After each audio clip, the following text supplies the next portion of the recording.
Gilimitahan na karon ang kalihukan ni Arsobispo Jose Palma human siya ma-admit sa tambalanan sulod sa duha ka adlaw. Si Chelo Valiana sa report.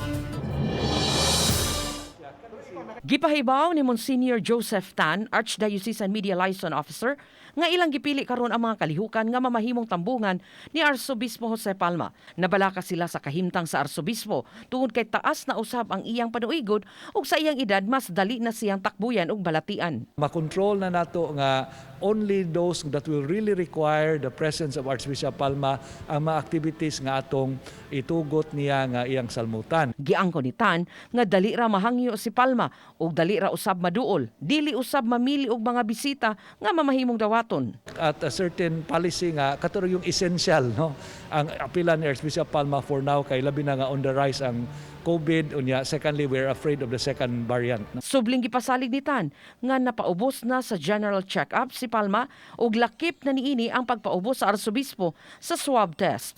Mius-us lang ang immune system sa Arsobispo niadtong higayon tungod kay wala siya saktong pahuway ug katog tungod sa sunod-sunod nga mga misa di Galyo. Uban ni Godfrey Rilien, Chelo Valiana, Balitang Bisdak.